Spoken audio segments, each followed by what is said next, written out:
وزیراعظم کو اپنے کانوں اور آنکھوں پر یقین نہیں آیا، وہ رکے اور زور دے کر کہا، آپ دوبارہ بتائیے گا۔ اینٹی کرپشن پنجاب کے ڈی جی نے اپنی بات دہرا دی۔ وزیراعظم نے کرسی کے ساتھ ٹیک لگا لی اور لمبے لمبے سانس لینے لگے۔ کمرے میں پین ڈراپ خاموشی چھا گئی۔ تمام لوگ وزیراعظم کے چہرے کو دیکھنے لگے۔ یہ 13 جولائی کا دن تھا۔ اینٹی کرپشن کی تحقیقاتی ٹیم نے رنگ روڈ راولپنڈی کی رپورٹ تیار کر لی تھی۔ ڈی جی رپورٹ لے کر وزیراعظم کے پاس آ گیا۔ رپورٹ کا پہلا حصہ کمشنر راولپنڈی اور رنگ روڈ پروجیکٹ کے ڈائریکٹر کیپٹن محمود اور land requisition collector Waseem Tabish کے بارے میں تھا۔ وزیراعظم کو بتایا گیا، کمشنر محمود نے 5 انٹرچینج سیاسی دباؤ اور ہاؤسنگ اسکیموں کے مالکان کے فائدے کے لیے بنائے۔ تھلیاں کا انٹرچینج کیپٹل سمارٹ سٹی کو فائدہ پہنچانے کے لیے مورت میں شفٹ کر دیا گیا۔ ایک انٹرچینج ایئرپورٹ سے 3.5 کلومیٹر کے فاصلے پر M2 سے جنگل میں نکال دیا گیا۔ کیپٹن محمود سے پوچھا گیا، آپ نے یہ کیوں کیا؟ تو اس کا جواب تھا، یہ جگہ 20 سال بعد آباد ہو جائے گی، یہ فیوچر پلاننگ ہے۔ کیپٹن محمود کے بھائی کرنل مسعود مکہ سٹی ہاؤسنگ اسکیم کے کنسلٹنٹ ہیں۔ یہ اسکیم بلوچستان کے شہر لورالائی کے ایک شہری فرید نے بنائی۔ وہ لورالائی سے آیا اور اس نے 80 کروڑ روپے کی زمین خرید لی اور کرنل مسعود کو اپنا کنسلٹنٹ بنا لیا۔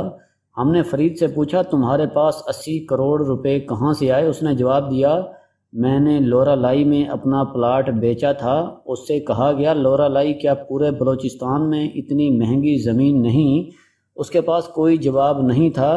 اس کے پاس لورالائی کے پلاٹ کی خرید و فروخت کے کاغذات تھے اور نہ ہی کرنل مسعود کے ساتھ کنسلٹنٹی کا کوئی کانٹریکٹ اور تنخواہ کا کوئی معاہدہ۔ لہٰذا فرید بادی النظر میں کرنل مسعود اور کیپٹن محمود کا فرنٹ مین ہے۔ وسیم تابش کے ذمہ رنگ روڈ کی لینڈ ریکوزیشن تھی۔ اس نے اجازت کے بغیر 2.5 ارب روپے کی زمین خرید لی اور پھر 21 مارچ 2021 کو اپنی بہو کے نام ٹاپ سٹی میں 12 پلاٹس خرید لیے۔ بہو ہاؤس وائف ہے اور اس کا کوئی سورس آف انکم نہیں۔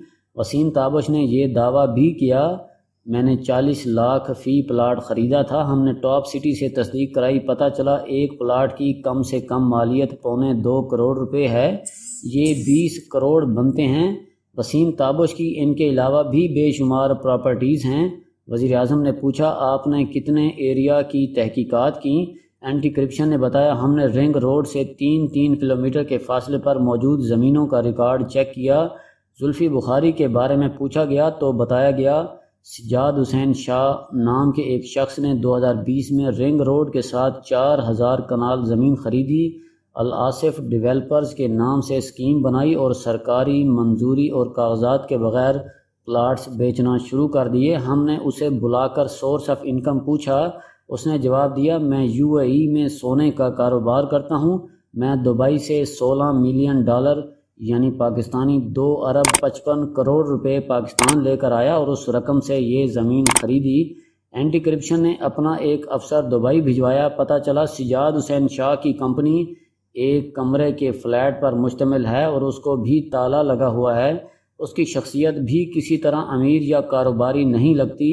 یہ زلفی بخاری سے مسلسل رابطے میں رہتا تھا، لیکن کیا یہ ان کا فرنٹ مین ہے؟ ہم تحقیقات نہیں کر سکے۔ پوچھا گیا، آپ نے تحقیقات کیوں نہیں کی؟ بتایا گیا، اینٹی کرپشن کے پاس اکاؤنٹ چیک کرنے اور سیاستدانوں کے خلاف تحقیقات کا اختیار نہیں، یہ صرف نیب کر سکتا ہے۔ بتایا گیا، رنگ روڈ پر ایک اور شخص نے 2020 میں 3000 کنال زمین خریدی۔ ہم نے اس کا انٹرویو کیا تو ہمیں محسوس ہوا اس کا تعلق گجرات کے چودھری فیملی کی ایک طاقتور شخصیت کے ساتھ ہے، تاہم یہ فیصلہ نہیں ہو سکا کیا یہ بھی فرنٹ مین ہے۔ استفسار پر جواب دیا گیا، ہمارے پاس تحقیقات کا مینڈیٹ نہیں، یہ تفتیش بھی نیب یا FIA کر سکتی ہے۔ نووا سٹی کے بارے میں بتایا گیا، جنید چودھری نے 1050 کنال جگہ خرید کر نووا سٹی کی ابتدائی منظوری لی۔ یہ اس لیول پر پلاٹ نہیں بیچ سکتا تھا، لیکن اس نے فائلیں فلوٹ کر دیں۔ ہم نے اس کو بلا کر پوچھا تو اس نے دعویٰ کیا، ہم نے 8000 فائلیں بیچی ہیں، جبکہ مارکیٹ میں 20 سے 30 ہزار فائلیں ہیں۔ ہم نے تحقیق کی تو پتہ چلا اس نے 5 لاکھ روپے کنال زمین خریدی اور یہ 1 کروڑ روپے کنال کے حساب سے فروخت کر رہا تھا۔ پوچھا گیا نووا سٹی کے ساتھ غلام سرور خان اور ان کے بیٹے منصور حیات کا کوئی تعلق تھا؟ بتایا گیا منصور حیات MNA ماضی میں جنید چودھری اور ان کے رشتہ داروں کا پارٹنر تھا۔ یہ اس پروجیکٹ میں جنید چودھری کا فرنٹ پارٹنر نہیں ہے، لیکن یہ حقیقت ہے منصور حیات اور غلام سرور خان کا اس سے رابطہ بھی تھا، اور سول ایویشن کے NOC اور ہاؤسنگ اسکیم کی منظوری میں اثر و رسوخ بھی استعمال ہوا، اور نووا سٹی کی فائلوں کا پیسہ بھی غائب ہوا۔ یہ کس شخص کے اکاؤنٹ میں گیا، ہمارے پاس اس کی تحقیقات کا مینڈیٹ نہیں تھا، یہ تفتیش بھی نیب کر سکتا ہے۔ وزیر داخلہ شیخ رشید کی زمین کے بارے میں پوچھا گیا۔ بتایا گیا رنگ روڈ کے ساتھ شیخ رشید کی 1150 کنال زمین ہے۔ شیخ صاحب یہ زمین 1985 سے خرید رہے ہیں، یہ تازہ نہیں خریدی گئی، لیکن تحقیقات کے دوران ایک حیران کن چیز سامنے آئی۔ Ring road per the life ریزیڈینشیا کے نام سے ایک ہاؤسنگ سکیم ہے۔ تحسین آوان نے اس ہاؤسنگ سکیم کے لیے شیخ رشید سے 139 کنال زمین خریدی۔ یہ سودا لیگل ہے، لیکن اس نے لیگل ہونے کے باوجود 2 سوال پیدا کر دیے۔ پہلا سوال، یہ سودا 45 لاکھ روپے کنال میں ہوا، جبکہ سوسائٹی کے دائیں بائیں زمین کا ریٹ 5 لاکھ روپے، حد 8 لاکھ روپے کنال ہے، وہاں 45 لاکھ روپے ریٹ ہی نہیں۔ دوسرا، تحسین آوان دی لائف ریزیڈینشیا کا ڈائریکٹر ہے اور نہ ہی پارٹنر، لہٰذا اس نے سوسائٹی کے لیے زمین کیوں خریدی؟ اس کا جواب کسی کے پاس نہیں تھا۔ پوچھا گیا اور یہ تحسین آوان کون ہے؟ اینٹی کرپشن کی طرف سے بتایا گیا تحسین آوان پاکستان میں لانچ ہونے والی نئی ایئر لائن الویر ایئر ویز کا CEO ہے۔ پوچھا گیا اور اسے ایئر لائن کا لائسنس کب جاری ہوا؟ بتایا گیا الویر کو جولائی 2021 میں ٹورازم لائسنس جاری ہوا ہے۔ وزیراعظم رکے اور زور دے کر پوچھا آپ دوبارہ بتائیے گا؟ دوبارہ بتایا گیا اور وزیراعظم نے کرسی کے ساتھ ٹیک لگا لی۔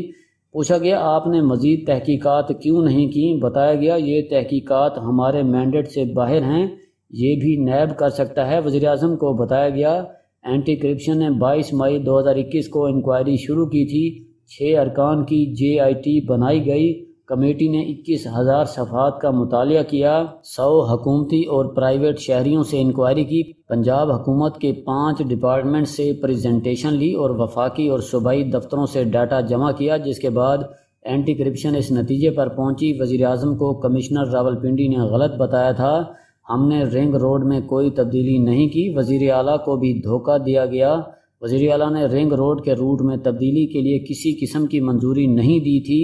PND کے سابق اور موجودہ چیئرمین نے کنفرم کیا روٹ میں تبدیلی کے لیے کوئی منظوری نہیں ہوئی۔ پروجیکٹ ڈیولپمنٹ اور RDA Rawalpindi development authority route میں تبدیلی کے براہ راست ذمہ دار ہیں۔ نیسپاک کی طرف سے معاہدے کی منظوری بھی غیر قانونی تھی۔ 5 نئے انٹرچینج نکرالی، چک بیلی، اڈیالہ ایئرپورٹ اور چکری انٹرچینج صرف اور صرف ہاؤسنگ سوسائٹیز کو فائدہ پہنچانے کے لیے بنائے جا رہے تھے۔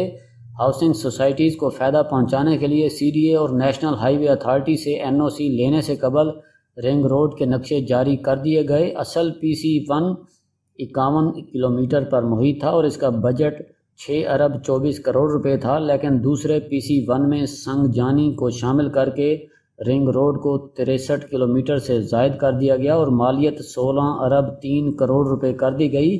یوں 10 ارب روپے کاسٹ بڑھ گئی اور زمین کی خریداری بھی سرکاری اجازت کے بغیر ہوئی اور سرکاری خزانے سے 2 ارب 20 کروڑ روپے ادا کر دیے گئے۔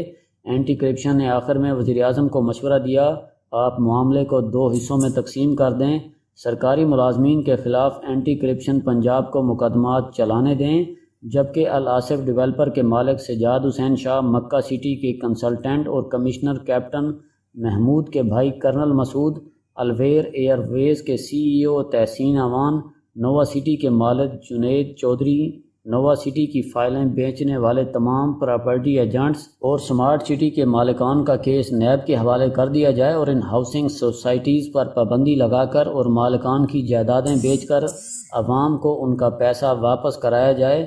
اینٹی کرپشن نے آخر میں آف شور کمپنیوں کا ڈیٹا اور خفیہ اکاؤنٹس کی لیڈز وزیراعظم کے حوالے کر دیں۔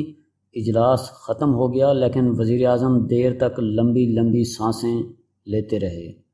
شکریہ۔